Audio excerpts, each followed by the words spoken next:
Welcome back to Blindsided Whitetails. Got another exciting podcast here coming from Michigan. Today we're going to get a hold of Josh Mapes. He is the founder of Overdrive Outdoors, based out of Michigan. They do quite a bit of different types of hunting, mainly whitetails, but they do some predator hunting also, so pretty neat.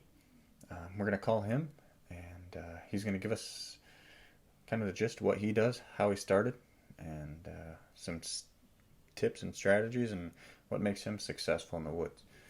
Over the years, he's harvested some pretty nice bucks. So we're going to take his aspect on everything and bring it right to you guys. We're going to give Josh a call. Going to buzz him right now.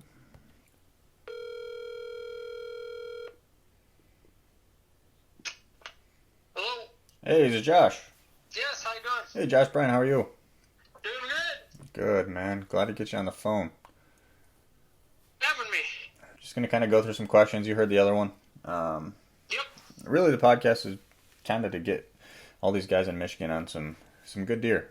I know, Okay. as you know from talking to other guys, Michigan is kind of that overlooked state. We have a bunch of pressure. Everybody says we have underage deer, but as you know, we get out in the woods and we can find them. They're here. Absolutely. You just got to do some work.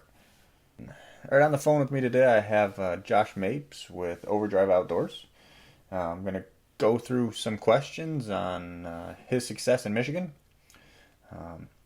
So, Josh, what got you into the outdoors? What drove you to start your Overdrive Outdoors?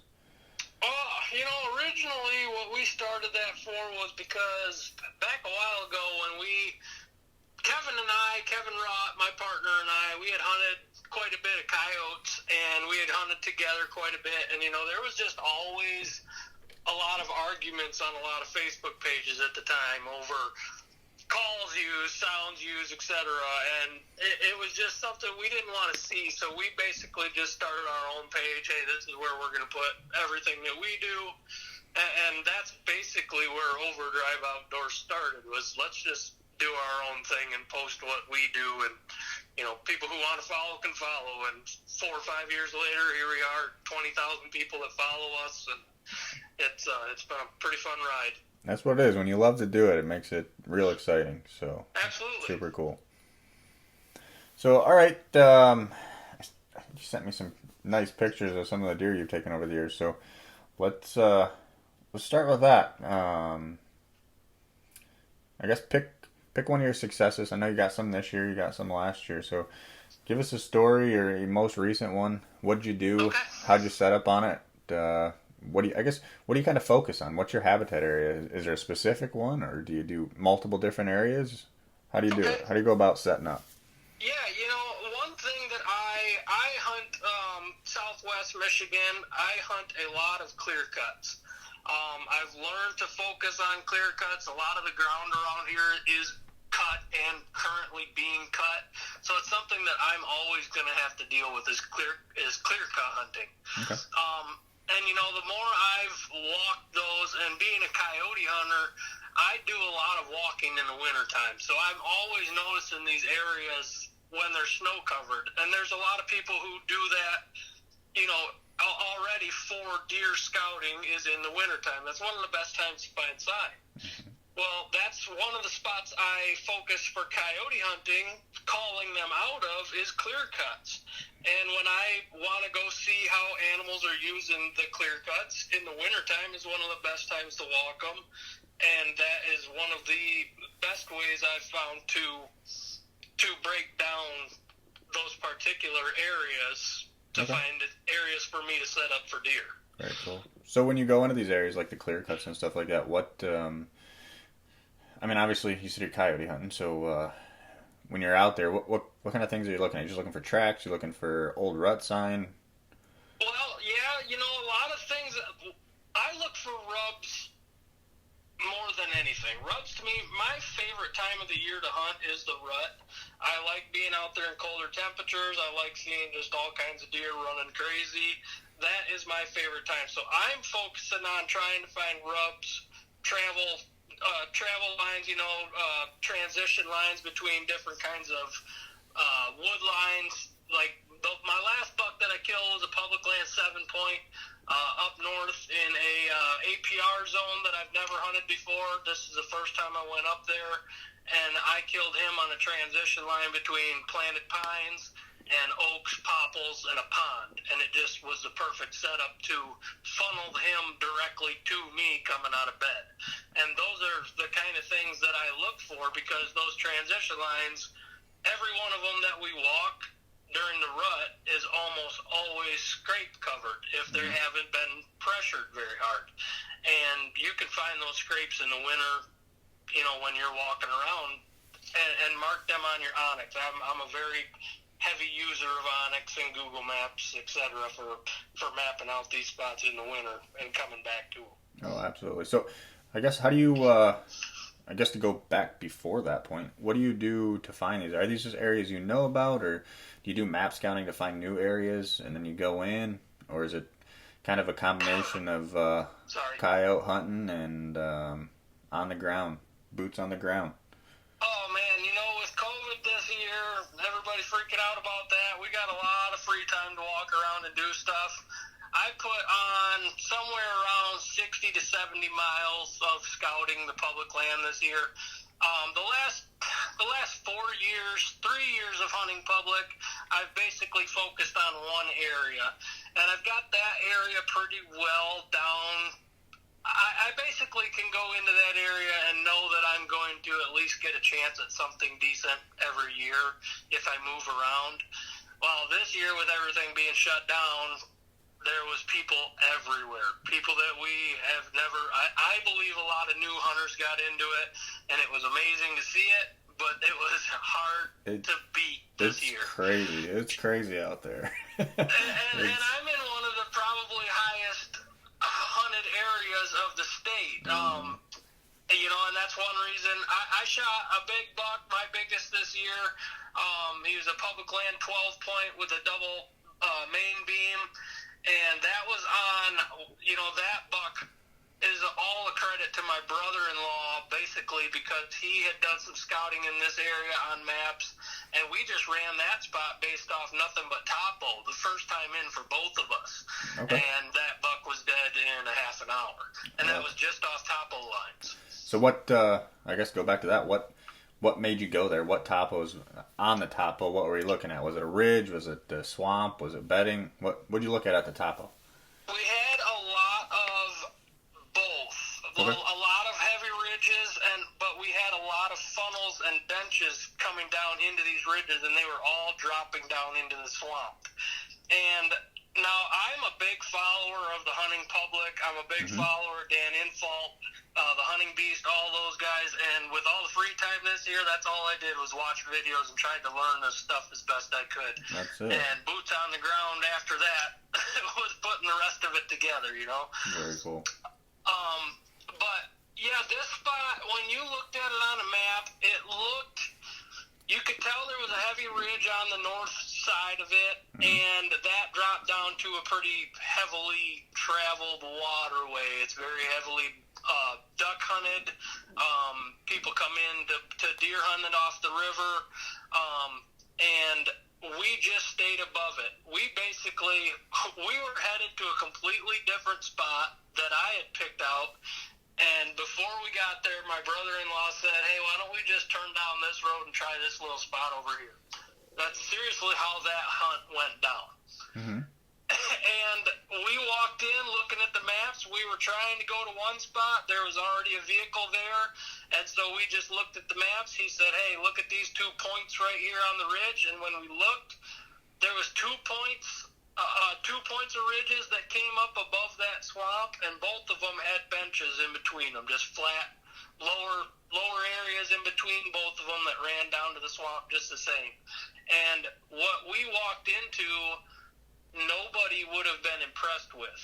Okay. We found maybe 3 rubs that were the size of your pinky, and it was just one of those spots where, honestly, most times I probably would have said I need to keep on walking, but we were too close to the edge of the swamp that we didn't want to push anything that might be on top down into it and not have them come back up before dark, if that makes sense. Okay. What was the time frame of this? Was it like rut time? Yeah, this buck, my 12 point was October 30th. Okay, so yeah, right in the middle. You're cruising. They're all cruising. So exactly. And if you follow people on Facebook, watch enough hunting videos online, everybody was talking about the end of the year or the end of the month this year was really heating up, and it was a fun week. It was a very fun week off. But yeah, that was October 30th. We had gone out. We left my house at 3:30, I think, and we finally had our stuff up in the trees by 4:30. We both do run and gun setups. And like I said, walking in, we found three rubs on this spot, but the benches where we looked like they were getting heavy deer travel through them. The leaves were turned up. There was some oaks in the area, and it just looked like a spot where if we were going to find one cruising during the rut, it would be on these ridges, hoping that the does were coming in to feed on the oaks at night. Intersecting those travel corridors, trying to scent check. Yeah, sounds like a picture perfect spot. So yeah, and it was. I don't blame you. On the map, you're never going to see all of it without going in and walking it. Mm-hmm. But when we go in, we do a lot of in-season scouting. That's the only way I believe you're in the game. I mean, unless I'll be honest, I can't find buck beds. I have tried and tried and tried to find buck beds to hunt. I just can't find them. And it might be because I don't understand it quite like I want to yet. Right. But I find the areas that seems to be where most of the deer come out of. Yep. And that's where I try to kind of work my way back into. I use a lot of trail cameras. I did not have any trail cameras out in this area at all. Neither did my brother-in-law. It was just a first time in for both of us. But that's another one of my ways that I've done it in the years past is on trail cameras. You get them coming in from a certain direction. I just find their most likely trail, and I follow it back. Okay. I mean, I'm not picky. I will walk right on the trail if I have to. I want to find where they're coming from. Mm-hmm. And as soon as I start finding that heavy buck activity, that's where I stop, and that's where I start hunting. So it sounds like you say you don't know how to find specific buck beds, but it sounds like you can isolate the bedding areas really well. Yes, I can. Especially by what your success was. Go ahead. So I was just saying, with the success you've had, you definitely sound like you're right in the bedding areas. So. Yeah, and I think a lot of times I am. A lot of times I'm right outside of them, and I know that. I don't have the guts to go in and say, all right, I think that buck's bedded 50 yards inside that edge. I'm going to sneak right up and sit right on top of him. I just can't do it to myself because I don't get that many opportunities on this kind of public ground. Yeah, it's hard. That's hard hunting. And I mean, you said it definitely is, and it's worth every minute of it. But man, you got to work for it sometimes. Yeah, just like when all this public hunting came out, it was bedding areas. That was a huge one. Find the buck beds and stuff like that. But it seems like the last year everything kind of backpedaled a little bit to bedding areas versus buck beds, which is huge. It's to me, I think that's super important. Understanding the bedding areas versus that's bedding. One thing. Sorry to cut you off. No, that's one thing Spencer mentioned too. He used to hunt right on top of the beds or close to them, and now he's backing off of them. And that just seems to be, for me, it's the way that works. But you have to be willing to find those areas. You have to put the work in. I mean, I can't say it hard enough, but if you're not finding where the deer are, you're just hoping that they find you. Yeah, you gotta hunt where the deer are. You can't hunt the habitat areas. I mean, everybody says, I've listened to John Eberhard, Dan Infalt, the hunting public guys. Don't hunt the areas. I mean, it doesn't matter how good an area looks. If the deer aren't there, you're wasting your time. Right, and how many times do you also see people saying, I've watched this buck come out 60 yards away and he won't come any closer. Oh, yeah. Well, I'm going to watch that happen one time. Mm-hmm. And tomorrow I'm going to be there 60 yards closer. Well, that's it. I can't.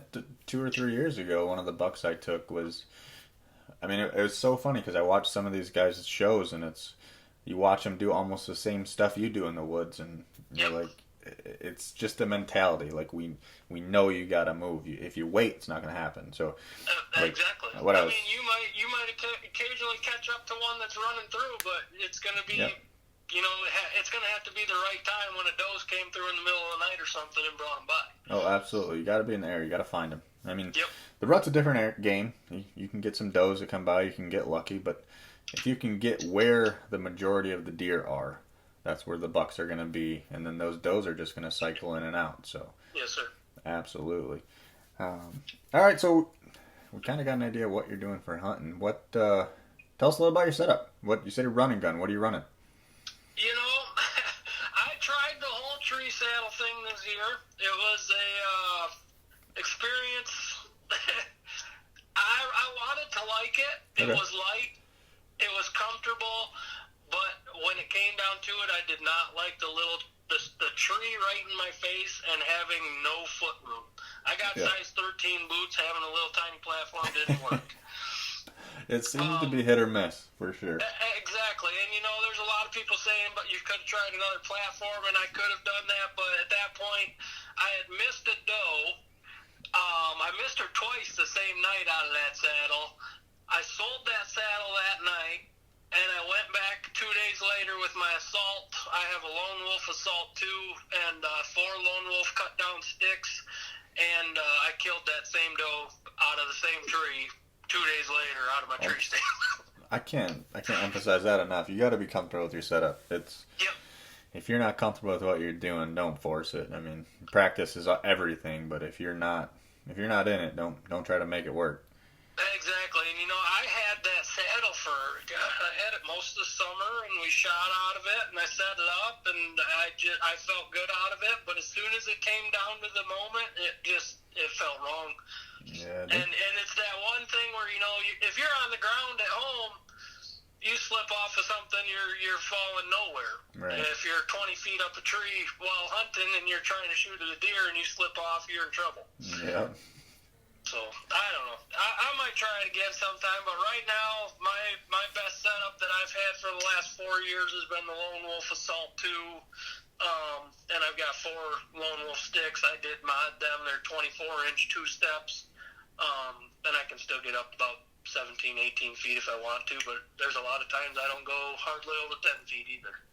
Yeah, that's all you gotta do. It's all spot conditional. So sometimes I'm 5 feet in the tree, sometimes I'm 30 feet in the tree. It just depends where you're at, what you gotta do. So I get that. I'll tell you what, though, those ones where you're not very high off the ground, that's a rush when they come in. Oh my goodness, I did some ground hunting. That's one of my favorite. Ground hunting is one of my favorites.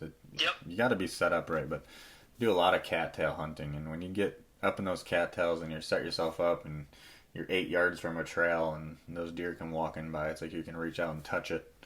Oh yeah. That's I exciting. sat, when I went up north last week, I had a setup that was probably 9 feet off the ground. I could touch the bottom of the stand, and I had a spike walk 3 yards to my left, 4 yards to my left, and I could have just jumped out and grabbed it.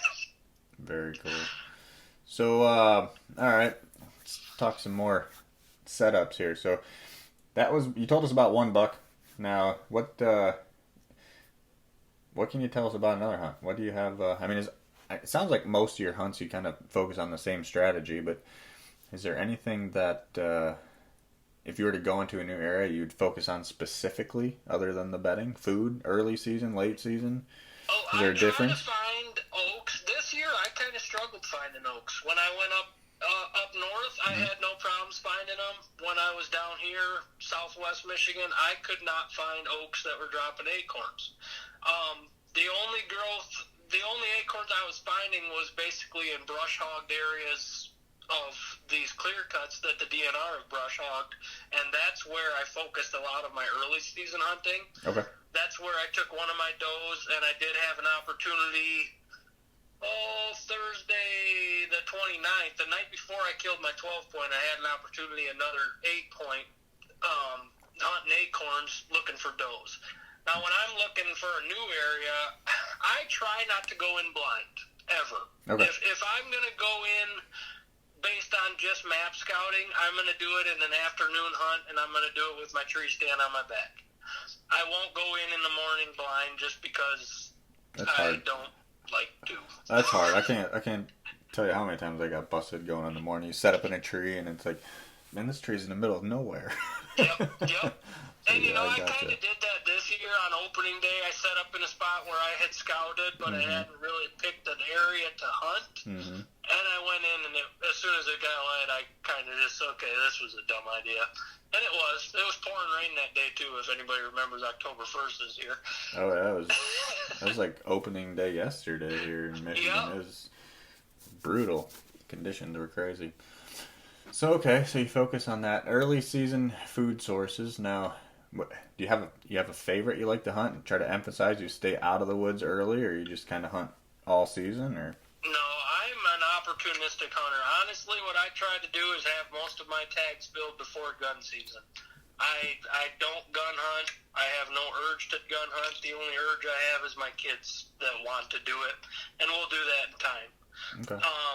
Right now, I'm a bow hunter through and through. That's kind of just my thing. If I can be done before gun season, I'll do that, and then I'll go fill doe tags later in the year. Yeah, that's pretty much me. I'm a little more picky. I hold out. I've passed. I can, but I got 3 kids and a wife and my job. That makes it difficult. Yeah. It makes it a little nicer when you're done and you got a freezer full of meat and your wife knows that's why you've been going to doing it. We're happy to do it then. Yeah, that's specifically it. Okay, so you really don't have, you kind of hunt whenever, so I get that. That's a lot of guys. A lot of the average guys go out when they're able, and it's a huge thing for Michigan. So. Right. And that's what I love about some of these new guys, like the hunting public getting into it. It's like they hunt where any of us can. And that's kind of what's cool about even going in and killing a good 2.5, 3-year-old buck on public is anybody could have done it. You did it better. Yeah, it's really about education. It's how you know yourself, and that's really why we started this podcast, to start talking to people like yourself, some of the other guys I got lined up, just to get an overall voice to tell everybody these deer are here. It's just a matter, you gotta know what you're looking for and how to get on them, and don't waste your time, and don't I can't tell you how many people I've talked to or explained something, and then they just go back and do the same thing over, and it's like, those deer are onto you. They're not coming back. Especially a mature buck. He's not going to do that. So. And a lot of people do it. Do it however you want to do it to enjoy it. It's your hunt how you want to. This is how I hunt, and if you want to hunt with me, this is how it's going to be. That's it. And really, it's that's the success talking. Your experience is playing into it, and you know what to do. Yep. And that's kind of critical. So I guess. But it's fun, and I'll never claim to be the big buck killing, know-it-all guy. There's still a lot I'm learning. Like I said, I think I've maybe found 2 or 3 buck beds in the 60 miles plus I walked all year. And it's that kind of stuff. I'm still learning all the time, but right now my primary focus is on what I see in the wintertime, how they work these ridges, and when you can find a pinch point in a ridge or a bench, those are my kind of spots. It's just finding them in the right. That kind of feature has to be still with the right kind of terrain. Absolutely. That makes sense. And it's got to be in the right area. Right. Close enough like to. Like I said, you'll never know until you go walk it, though. Yeah, close enough to bedding, but good enough to set up. Exactly. Very, very true. So, all right. Well, I appreciate everything you said. You got any other tips you want to share before we get off this thing? Well, one thing, like I said, I love to do, if you can find good scrapes, this is how I've done it for the last 3 years. This year was the first year I've hunted and not really relied on trail camera data because my cameras were so lit up with people this year. But if you can run cameras and you're on public land, one of my favorite ways to do it, like I said, was put a camera on a scrape. If you've got a buck or bucks coming from a certain direction after dark, you know that they're coming down that certain particular trail, or one of them, just walk them. I mean, don't be afraid to do your in-season scouting based on trail camera information, whatever you got to do. But don't waste your time hunting somewhere where there's no deer. Gotcha. You mentioned something I want to touch on real quick before we get off this thing. You said people. You know, Michigan has a rep for overpressured, and I guess the two biggest things you hear when people talk Michigan is overpressure and low age class. So the people pressure. When you see that in an area you're hunting, how do you approach it? I move. Just get out of there. Use it to your advantage. That's all I can do. Just get out. That's all we can do. What are we supposed to do? Gotcha. So let me get a little deeper into that. So say you see people in a big piece and you know they're up front. You still going to push back, or you're just leaving altogether? Yep. Like this year, when I had a couple trail cameras that were about 3/4 of a mile off the road, and I also had one that was 100 yards off the road. Okay. I had that camera 100 yards off the road for 3 months, and it was never touched, never bothered. A lot of good people walked by and waved at it. I went and checked it 2 weeks ago, and there was a ladder stand right on top of it, and tons of people activity and garbage all over the place, and I just pulled that trail camera. It is what it is. I picked up the trash that I could find in there. I mean, what can we do? The only thing you can do is keep hunting. That's it. Yeah, you've got to adapt to the pressure. And like Spencer said, you're going to see bright eyes or night eyes walking in with a flashlight, and they are everywhere in Michigan. Oh yeah, they're everywhere. That's one thing. I guess while we're talking about, that's one thing that I've been burned on before, where I saw those and I just didn't hunt it. Yep. But the problem is a lot of those guys will leave that stuff in there, you know, over time, and it's historical, and those people aren't even hunting, so it's crucial that you put boots on the ground just to make sure that what those are is actually going to fresh sign. So yeah, and that's one thing you can do too. You know, you can go in and you can see where everything's been accessed through. Mm-hmm. You can find bright eyes right off the sides of the public roads, and you can find where there's a gap. You know, that right there looks like nobody's been going in there. Go check it out. Yeah. Just look for boot tracks, stuff like that. You've got to adapt. This year, like I said, it was pretty bad. I honestly thought there was no way anything was going to happen with how many people I was seeing. I was getting 1 deer to every 10 people. No goodness. I mean, it was bad, and I know a couple different areas or different people that hunt the same area that said the same thing. All we're seeing is people, and it is what it is. You're going to have to adapt. Michigan, in my opinion, was not ever like it is this year. Oh, there's been a lot of emphasis on public land hunting, so it's definitely increased. And then with the coronavirus and all that, it's gotten pretty extreme. So I get that.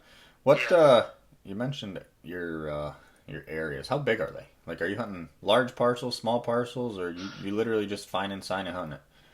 Down here, it's pretty hard to get away from a 640 by 640 acre parcel. You walk a mile pretty much anywhere, you're going to hit another road. Yep. So that's basically what I hunt. I will find the biggest area I can find, the biggest section I can find, and I will just kind of walk to what seems like the hardest is going to be. Or, you know, if Topo shows me that there's a heck of a pinch point or a funnel coming off of a road, I'm going to walk that thing right off the road, and you might see me in a tree stand right off the road next year. Yep. It's all about the boots on the ground. Yep. And, you know, I've found some good sign on 15-acre, 20-acre public grounds, and I found good signs in the middle of 640, you know, sections, the 1 mile by 1 mile sections. One of the spots I was focusing this year, like I said, 100 yards off the road, it was unbelievable how many big bucks were walking through that particular area, but I'm hoping the guy that set up the ladder stand actually got one of them. Yeah, it's nuts how crazy it can be right off the road. It's I mean, one of the... Well, and if you notice, one thing that Dan Infalt has stressed a bunch of times, and I found it a lot of times this year, one of my buddies, Steve Thomas, saw it a couple weeks ago. He had hunted a spot, kind of got in late, everywhere he wanted to go had already had people in it, and he just went to a spot where he had normally gone, but he didn't go in nearly as far, and he watched a buck get out of its bed within 75 yards of the truck. He said that thing could watch everybody walk right by it and know where everybody was going and just get up and leave. Yeah, they don't get old by being dumb. No, exactly. That's the biggest thing. So yeah, I say 2 of the biggest bucks I've seen this year were 100 yards from the road. So yeah, that's definitely true. So that's good. And you gotta look for those spots that people aren't going. And it's in Michigan. It is going to be difficult to find. And like you said, somebody might have been there before, but it doesn't mean anybody's in there right now. Go in there and at least check it out and see what it looks like. That's it. You got to put boots on the ground. Absolutely. Yes, all right. Well, I appreciate you talking, man. You got some good tips on here. Anything you want to add before we wrap up? Good? No, I appreciate you having me on. I hope everybody has a good rest of their season. And, if you guys want, we're big coyote hunters. We're big deer hunters. Follow us over there at Overdrive Outdoors. And, we're trying to keep everybody as informed with how we're doing as everybody else. So we like to see the pictures and everything. And we hope everybody has a good, safe season and good rest of the year. This year needs to end, and 2021 needs to be better to us all. Yeah, as they just closed everything back down. I know. I don't want to think about it. Yeah, I can't. The woods are going to go crazy this next few weeks again. I know. It's time for me to get the coyote gear back out. I can tell you that much. That's absolutely it. All right, Josh. Well, I appreciate it. I'll put your link and stuff in the podcast so they can check you out. Sounds good. And I'm sure we'll talk to you again soon. Next year you shoot or something. We'll talk about it. All right. You have a good night. I appreciate you talking. You too, sir. Have a good night. We'll talk to you soon. Bye-bye. Bye. All right. Well, just wrapping up the podcast there with Josh. He gave you guys some good information. Biggest thing, Michigan deer. Just, the last couple of guys we talked to, got to get boots on the ground. Got to go out there, find the deer, and get on them. You can't hunt the areas because the problem is just trying to hunt areas is if the sign's not fresh, the deer are moving, people, pressure, and the rut, the bucks are following the does. It's real important to get the boots on the ground, find the fresh sign. Later in the rut, you don't always see the super fresh rubs. When the bucks start to get locked down, you don't see the scrapes being worked. So it's crucial to get in there, look, start looking for some big tracks later in the season. Some cruising areas closer to the bed. When you get close to the bedding like that, you got to watch for the tracks coming in and out, similar to Josh did with the buck he got this year. It was on those 2 ridges going into bedding. He saw lots of tracks coming in and out, so obviously there was deer bedding in there.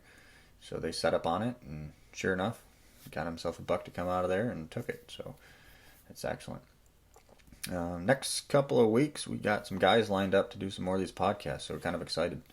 Going to talk to a few guys that killed some real nice bucks over the years. We even got some guys that do some permission stuff on private. I know it's not public, but some of these guys don't like hunting public, not comfortable with it, or for whatever reason. But a couple of these guys are going to tell us about how they go about getting permission, what they do to build lasting relationships, and how they handle the property when they're on it, and what they do kind of manage it once they get it. It's really nice to have your own land, but sometimes you're not able to for whatever reason. It's not cheap. So that permission access is kind of like getting you on your own land, but you get to hunt a private chunk, and it's not always to yourself, but generally it's less populated than you do when you go to public grounds. You kind of got control over what's coming in and out, and it's nice. So keep your eyes out for more of these podcasts to come up. We'll put the links at Blindsided Whitetails on Facebook or Instagram. We got our YouTube channel, putting them on there as well. Podcast is pretty much available through everywhere. The last couple are uploaded to Spotify and Apple Podcasts, so you guys can check them out there. And again, the links will be in the pages, so just go ahead and jump on, click those. If you could, subscribe. We'd love to see that, and get you guys as much content as possible, help you guys in the woods. we'll talk to you guys next time. So appreciate y'all for listening. You have a good one.